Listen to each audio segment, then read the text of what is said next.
ये कहानी रामनगर गांव की है और उस गांव में एक गरीब परिवार रहता था और उस परिवार में रामू ही एक अकेला कमाने वाला था और रामू के घर में कुल 5 लोग ही रहते थे। उसकी पत्नी और उसके 2 बच्चे और उसकी माँ। रामू बहुत ईमानदार था। रामू एक जमींदार के यहाँ उसके खेती का काम किया करता था।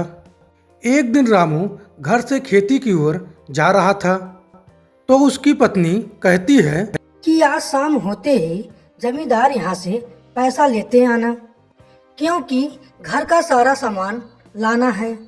ठीक है, मैं ले आऊंगा।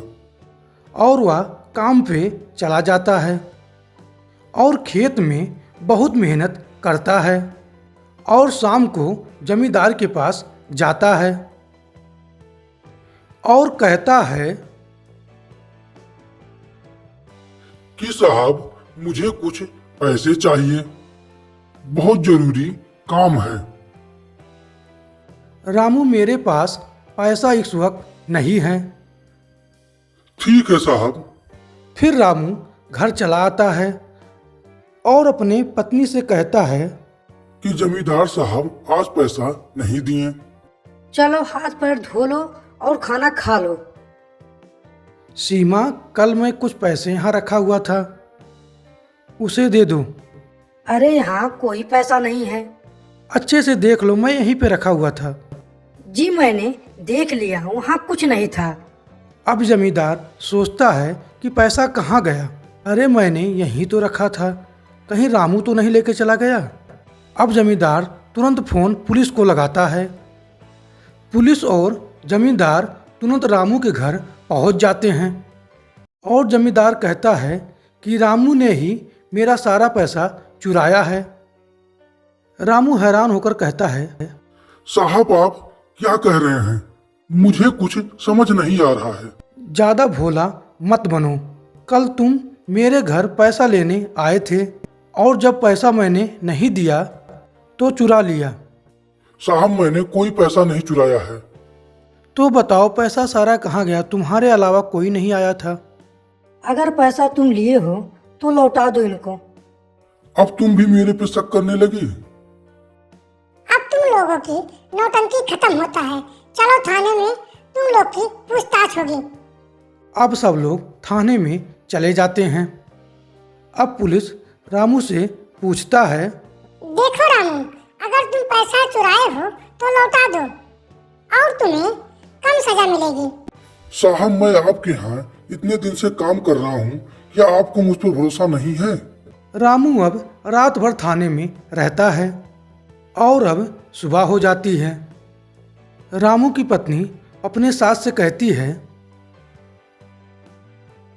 कि मेरा शोहर बहुत ईमानदार है, कहाँ फंस गए पता नहीं। अभी तक जेल में खाना मिला होगा उन्हें कि नहीं मिला होगा, और मैं खाना लेकर इसी समय जा रहा हूँ जेल में। अब रामू की बीवी और रामू की माँ खाना लेकर थाने में पहुंच जाते हैं। जी आप सही तो हैं। मैं ठीक हूँ सीमा, लेकिन मेरी ईमानदारी पर धप्पा लग गया और लोग मुझे चोर समझने लगे। चलो, जो होगा देखा जाएगा। तभी कुछ देर के बाद जमींदार और उसका बेटा आता है और कहता है और रामू से माफ़ी मांगने लगते हैं। रामू, मुझे माफ़ कर दो, मैंने तुम्हारी ईमानदारी पे शक किया। रामू, तुम बहुत ईमानदार हो, प्लीज़ मुझे माफ़ कर दो।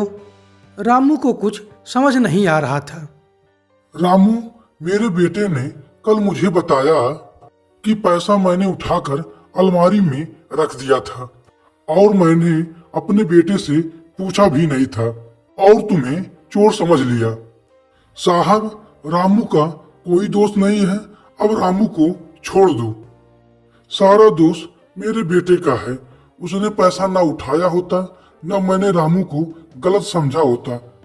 मैं अपने बेटे के ऊपर गुस्सा भी किया कि तुमने पहले क्यों नहीं बताया। मैं एक निर्दोष को जेल में बंद करा दिया। रामू, हो सके तो प्लीज मुझे माफ कर दो। अब थानेदार साहब रामू को बाहर छोड़ दीजिए, रामू का कोई कसूर नहीं है। अब थानेदार साहब रामू को छोड़ देते हैं और रामू अपने घर चला जाता है। दोस्तों, कहते हैं कि ईमानदारी आपको कष्ट दिला सकता है लेकिन आपको झुका नहीं सकता है। दोस्तों, मेरी कहानी आप लोग को अच्छी लगी हो तो मेरे इस वीडियो को लाइक और चैनल को सब्सक्राइब जरूर कर दीजिएगा, जिससे मेरा हौसला बना रहे।